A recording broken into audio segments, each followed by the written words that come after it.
Hello, all.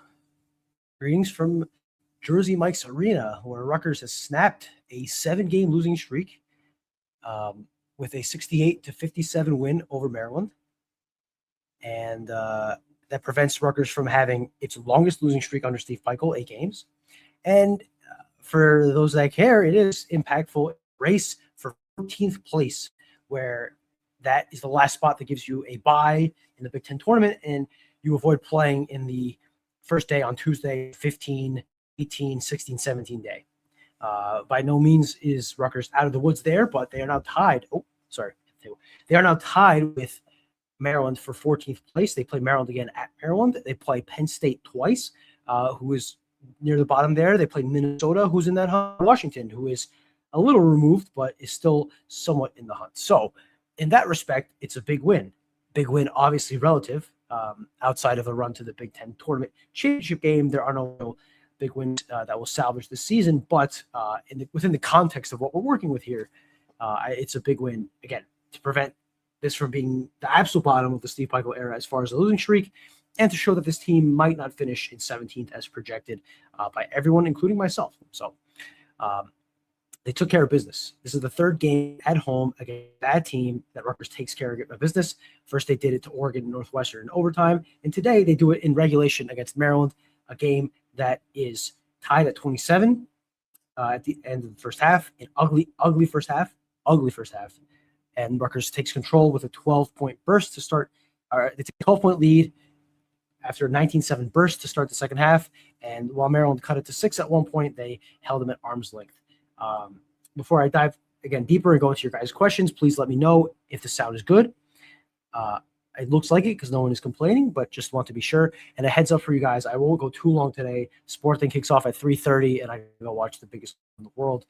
There are obligations in life that we all must fulfill, and big game today at home against Famalicão.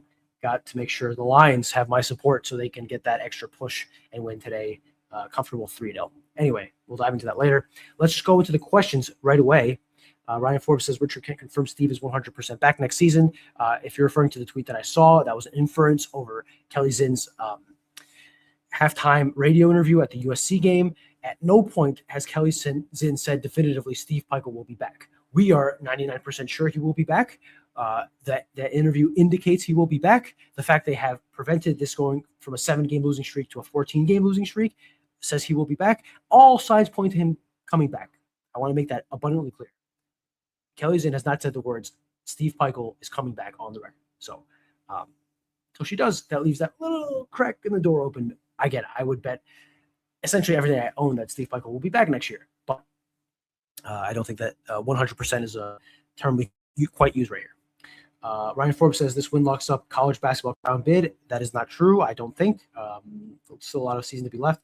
Javonte Ware, Bryce Storch, and by fall are all considering transfers due to playing time. SMH center is top priority in the portal.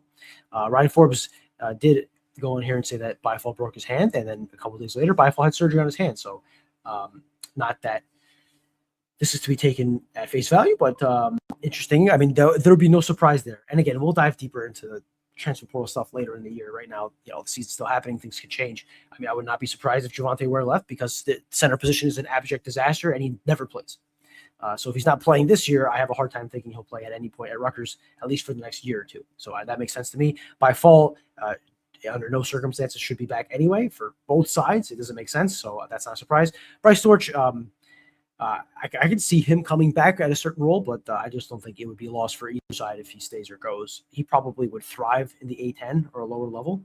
So that makes sense more for him. Dr. Josh Fink says that he gets good playing time. I would agree, but at center position, and I just don't think his more natural position of a 4, Rutgers can't really afford to have him be a regular part of the rotation if they want to ascend beyond the level they're at now, in my opinion.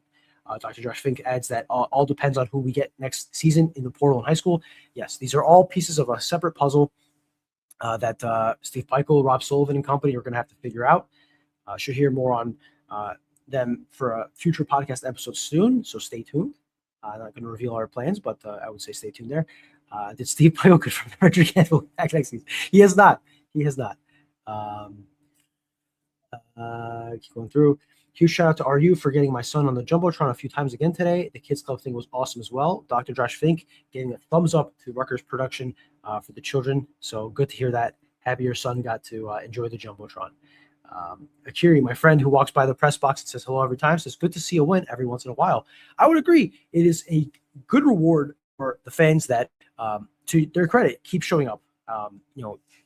Student section isn't quite what it was in the heyday. A lot of people in the student section are getting their postdoctor, graduate, doctor, whatever master's, whatever degree you could possibly get. And insofar as they are about 70 years old, half of them, and the other half are kids that are still in preschool and are a few years away from being a Rutgers student. But those seats are being filled nonetheless. Got a good amount of letter winners coming back into the building today. And the concourse was infinitely more calm without the one-piece giveaway. So I guess to wrap this point up, it's good for the fans that show up to be able to celebrate the win.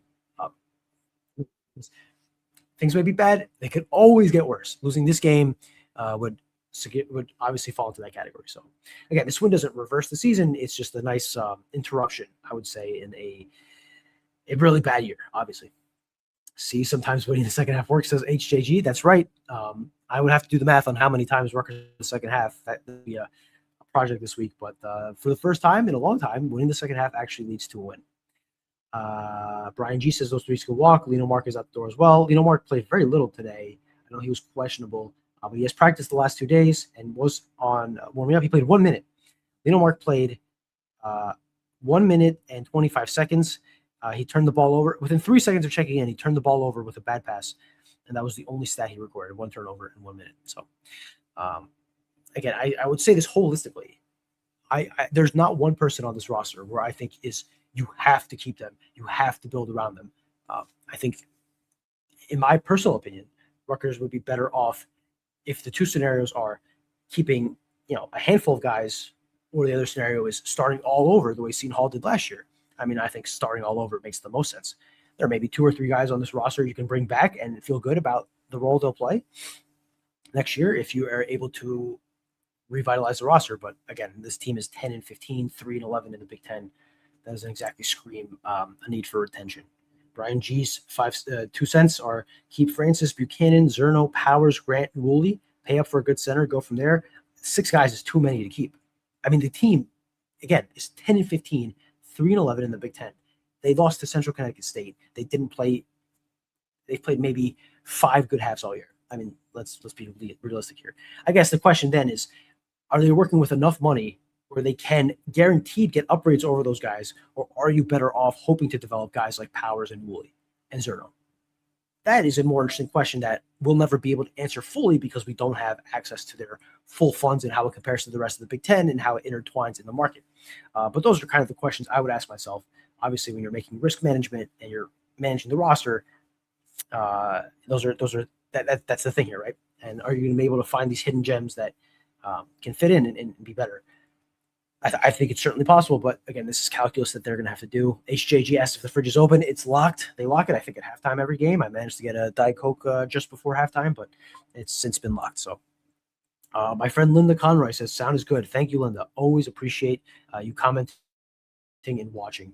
And HJG says, nice to see free throws being made at the end when it matters. Agreed. Rutgers made the free throws at a key point. They finished the game at 19 of 24 on free throws. They made their last. Let me get that for you. Rutgers free throw. Rutgers made its last 1, 2, 3, 4, 5, 6, 7, 8, 9, 10. Made their last 10 free throws in the last 5 minutes. Pretty good. On the season, Rutgers is now shooting 72.7% on free throws, which, as I've said before, would shatter the previous record of best free throw percentage under Steve Peichel. That was 71.8% last year, which in and of itself shattered the previous record of 70%. And 72.7%, which they are currently on pace for, would be the highest in the Ken Pom era, which goes back to 1996-97. So in my lifetime, it would be the best free throw shooting percentage, and you'd probably have to go back to the 80s, 70s to find a similar. I know Aaron Brightman dug that stat up last year, I'd have to go back and look for it, but yeah, I mean they're finally good at the free throw line. That's important, and I think part of that is because they're getting the right guys at the free throw line. Tariq Francis, 12 of 13 from the free throw line. He's now on the season shooting 89.7% free throw line. They did a good job of getting the ball in his hands down the stretch whenever Maryland was looking to foul, and he came through from the line. Tom says the defense was better today. I would agree. They held Maryland to 58 points and 27 points in the first half. Maryland did get 18 offensive rebounds on, 48 missed shots. Not great. That's 18. Sorry, do math live here. That is 37.5%. That's way too much. It led to 13 second chance points, and they gave up 26 points in the paint. But what they didn't do was give up a lot of threes. Maryland shot 7 of 30 on threes, and they didn't foul too much. They only gave up 13 free throws, which was Buzz Williams' it's really stuck in his craw. He mentioned it at least like 13 times in a 10-minute post-game press conference that they just didn't get to the foul line enough. Rutgers, to its credit, did not foul. They've defended without fouling. So that was positive for Rutgers. Rutgers needs to avoid the relegation zone for the Big Ten tournament. In a way, yes. This year, for Rutgers' blessing, they are not – every team makes the Big Ten tournament this year, so there's no concern in them missing the tournament. But again, the thought here is, will they be able to avoid a first-round placement? You don't want to play on Tuesday. I mean, it was empty enough on Wednesday nights when they did the regular Big Ten tournament. I cannot imagine on a Tuesday night the first round with the 4 worst teams in the league. I mean, that's just classic filling TV inventory. Obviously, I don't like it personally. And I made this joke at halftime, but if there was ever a case for the Big Ten to question or consider relegation, it was that first half. That was abysmal. I mean, you watch teams at the top of the Big Ten play, and then you watch that. You watch Nebraska, Purdue in Lincoln the other day. I mean, high-level hoops we're talking. That was not high-level hoops. The Alchemist says, as many players could really go. This is solid. Buchanan, Zerno, and Powers. But that is not a great core to start next year. The rest of this top 10 recruiting class was a bust. Too early to call them a bust. Too early. It's their freshman year. If you looked at Caleb McConnell as a freshman, Miles Johnson as a freshman, you'd probably call them busts too. So I don't think any of them have exceeded expectations, certainly, but I wouldn't say that they're busts just yet. Let's hang on there. Over under wins the remaining of the season, and what do you take? Interesting question. So Rutgers has 6 games left: at Penn State, at Minnesota, versus Washington, at Maryland, at Michigan State, home against Penn State. So they're not beating Michigan State on the road. If ever won at Breslin, they're not going to win this year. So that has 5 winnable games left, 3 on the road. I would say the over-under with 5 games is 2.5. And that would probably mean sweeping the home games against Washington and Penn State. They haven't won a Big Ten road game yet. Close against Iowa, but I have a hard time, outside of maybe the Penn State game this week, I have a hard time seeing that happening. So I will take the under on 2.5 wins. You guys tell me, are you taking over or under 2.5 wins in the last 6 games? I think if you get 2 wins, it's good enough. You get to 5, right? That's right about what we expected. There's not a mountain of difference between 5 and 6 or 7 wins, really, or 3 or 4 wins. Frankly, it's all kind of the same. But I think to have some self-respect as a program, winning 2 of the last 6 would be enough. Ryan Forbes said that Jeff Ehrman of Inside Maryland Sports, the 247, said he made some hurtful comments about Steve and our program. Let me pull up the tweet because I did think it was a sign of where Rutgers sits here. Apologies, I put it in our Discord. So let me take a screenshot and then put it up on the screen. Work with me here, folks. Apologies for the okay, so Jeff Ehrman tweeted out, if you are ever upset about anything Maryland basketball related, remember that Rutgers is locked in with Steve Peichel at about $4 million a year through 2031, and they can't fire him because of a $500 million deficit. One, the deficit is not the reason they're not going to fire the guy. I think the lack of revenue and lack of money funds to fire him they're not justifiable. Like if his buyout instead of being 20 million was 10 million, that would be more of a digestible conversation. I think it's more the size of the buyout than the deficit, right? I mean, if you have a $500 million deficit, you are perfectly fine spending the money. I don't think Rutgers is going to stop spending money. Okay. So I don't think it's the deficit per se, right? Maybe that would be a little bit of a PR hit where you're down $500 million and you're paying $20 million to fire a coach, but that's not going to be the reason that a coach is kept or fired, right? The thing is, the length of the deal, no doubt, 2031. I mean, again, gift from the heavens from Pat Hobbs to Steve Peichel and that staff. And then $4 million a year, I don't think that's that much of a hit. I mean, it's high up there. I think he's the 10th highest paid coach in the Big Ten, 11th, which is more than what they're producing over the last 3 years, no doubt. But it's not like he's the top paid coach in the Big Ten or it's anything. It's again, it's probably more than what's being produced, but it's not worth getting outraged over, I would say. But the point being, that money over that long of a period makes a buyout that is untenable, right? So the bigger point, I would say, in that tweet is the fact that publishers for fan sites of other teams are using Rutgers as a test case of saying, listen, I know the team you support is bad. It's not as bad as Rutgers. That's not a good sign. It's not a good sign. And I know you guys will say, the Rutgers is a typical punching bag, an easy punching bag in the Big Ten. And I think that's true to a certain extent with this, right? Would Jeff Erman have said something like this if the opponent in situation was, let's say Minnesota, or that's not a great example. Nebraska. Actually, I probably think they would say that for Minnesota, Nebraska, for pretty much anyone. I take that back. It's fair, right? I think it's fair. I think it's just a bad look for Rutgers to be in that position. Kerry, who mentioned this to me as he was walking out, Francis giving the ball up at the end, so he didn't get a turnover. I think those go down as team turnovers anyway. At least they do now in the NBA, I think, to prevent this exact thing. But it's smart. The guy clearly knows ball and does not want that affected on his stat sheet. Let me check what it was actually put down under. So the final turnover was listed as a shot clock turnover by the team. So no one specifically got nicked for that. Paulie P says they still look sad. We need a spark. It's hard to be happy, I guess, the way the season is going. Maryland's not a dangerous team at 10 to 15 and 3-11, like our coach told fans. They are not dangerous in the slightest. No, they're not. They're not good. They're not good. They had a 2-game winning streak, but their 3 wins in Big Ten play are Penn State at home, Maryland on the road, and Iowa at home. Those aren't exactly – Iowa's a top 25 team on KenPom. They're a good team, but they're not exactly a juggernaut that is unbeatable because of the way they play. The lack of less possessions create more variance, and Maryland was able to beat them at home. The Alchemist says not too early. Sorry, bust buddy. Listen, man. Fair.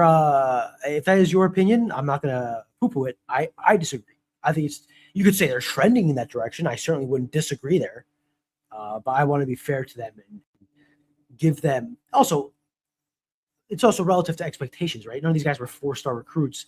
I think we all understood they were all projects. There was no guy on this in the 7-person class where I thought, okay, he's going to make an immediate impact, at least personally.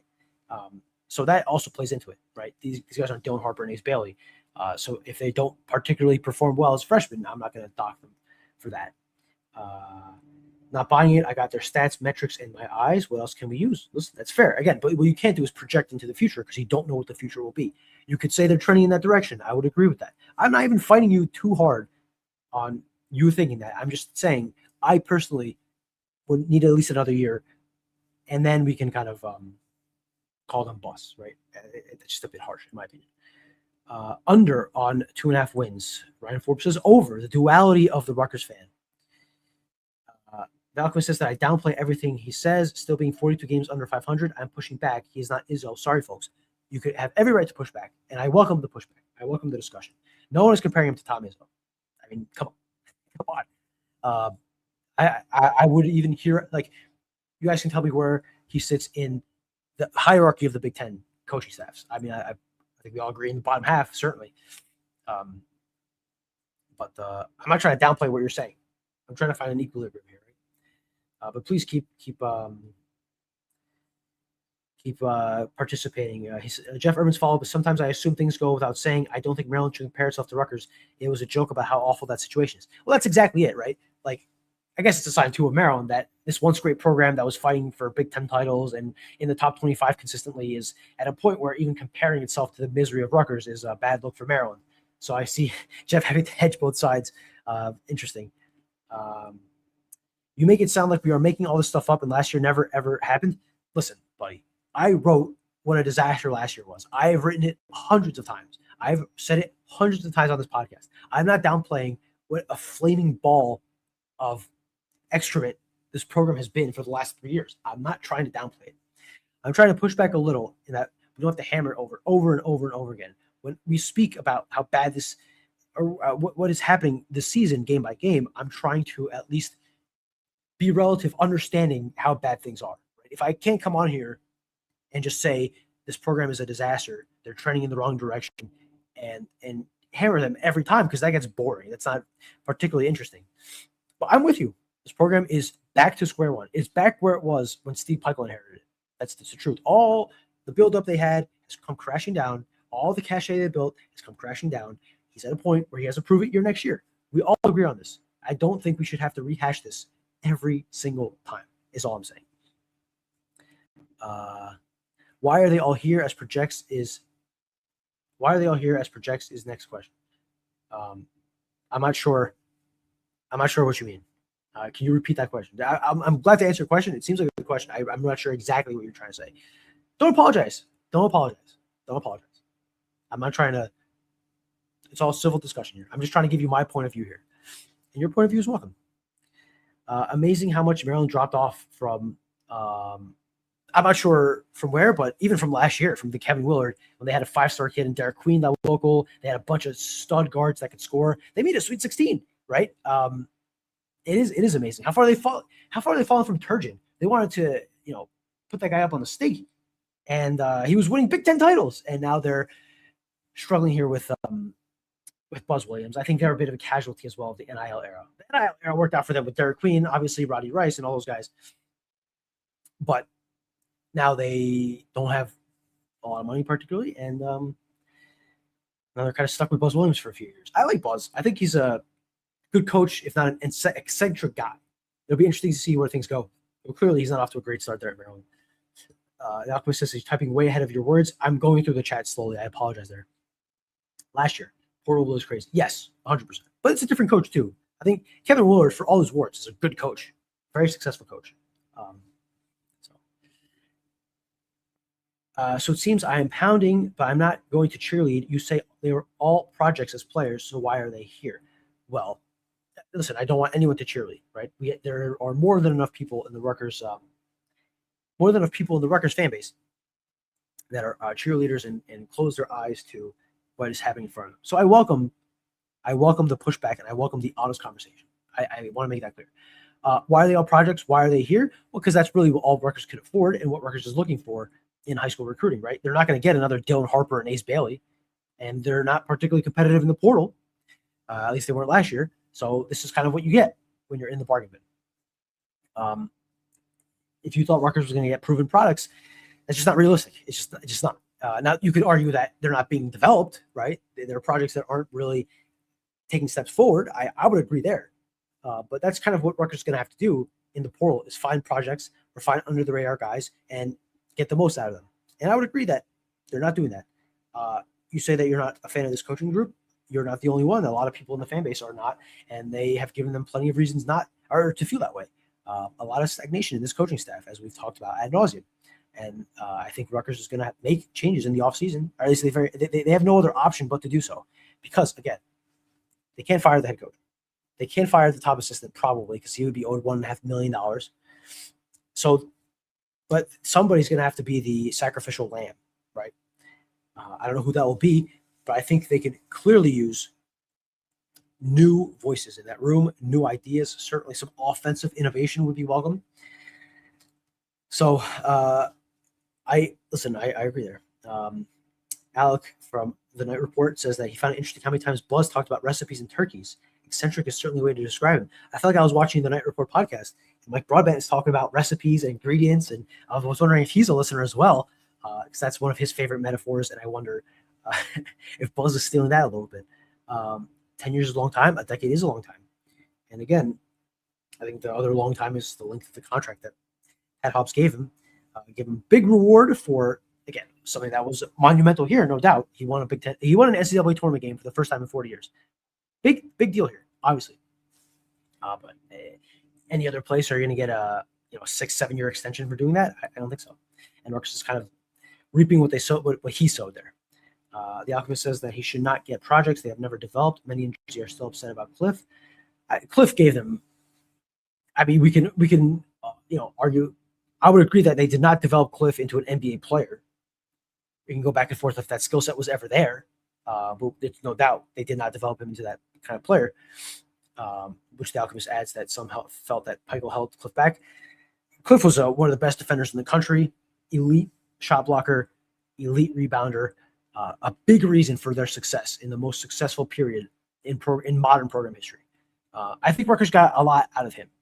We could say whether he got a lot out of Rutgers or not. That's a different conversation. I think Rutgers got the most out of him for what they needed of him, right? Even they probably could have asked him to take less threes the 1 year that he did. But as a rim protector, rebounder, defensive player, they got the most out of him, no doubt. Linda says, great article on Chris Goddard, something to cheerlead about. Awesome for Rutgers. How is he doing right now at Pebble Beach? I haven't checked in a while. He is down. Looks like he had a rough day. He's up down to 39th. He's even on the day, minus 11. He's 9 strokes back of the leader. So no miracle comeback today.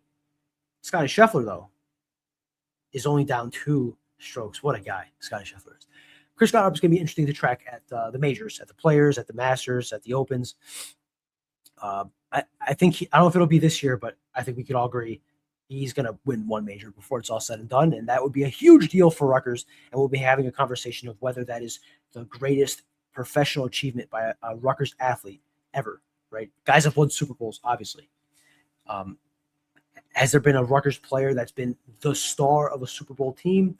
We could argue whether that is equivalent to winning a major, but winning a golf major after spending 4 years at Rutgers, big time. That would be big time, obviously. So certainly something interesting to track with Chris Goddard. Big Rutgers fan as well. I think that's good for Rutgers. And listen, the guy is going to make a lot of money professionally. I think Rutgers will obviously try to get him to give him some money. I think Oklahoma will clearly try to get him to give him some money. The guy is a young guy. His family, he has a lot of places to go. I just think, and just apropos of nothing, but I just want to say that I know people, every time he tweets about Rutgers, are going to ask him about money. I would say lay off the guy, let him enjoy his career. And I think at some point down the line, he will give to Rutgers. But I see some Frank R. All right, there you go. Any NIL donations. I think let the guy accumulate a little bit more money and then tap into that resource. But I'm sure Kelly's in sharp enough to know that is a guy to tap into. They kept him warm. He was on campus over the summer, or over the offseason, I should say. They're well aware of Chris Goddard. So I think Chris Goddard will gladly give the money. I just think it's important not to be too heavy-handed, is I guess what I would say. Malcolm says, I'm just saying what people are saying. Recruits don't even take calls from here anymore. This is what is out there. Out there where? Like where are you hearing this from? It's certainly interesting and something that we can look into, certainly. Cali Blue says, what the season is, we have been crushing the expectations versus teams we should beat. Rutgers is beating teams at its level. That's certainly true. The fact that they're near the bottom of the Big Ten, it's not great, but I mean, you're not wrong.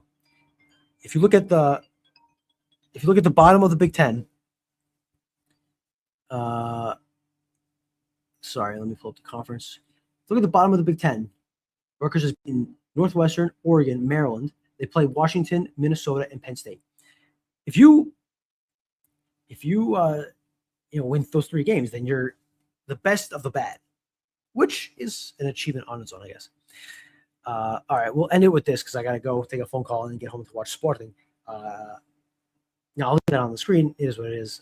It's an opinion that we will accept. And thank you all for participating in the chat. Thank you all for commenting, for liking, for subscribing. Thank you to the Rutgers Hotel, the best hotel in New Brunswick. I keep messing up the point. The best hotel in New Brunswick. Stay downtown, night 2 or 3 or 10. The best hotel in New Brunswick, in Middlesex County, the Rutgers Hotel. Thank you all again for participating. and we'll talk to you. We'll have a podcast this week, and then we'll have the live show after Wednesday's game against Penn State. I will not be at Penn State, unable to make the trip this year, but we'll talk after that game nonetheless. Thanks again for tuning in, guys. Always a pleasure, and see you soon.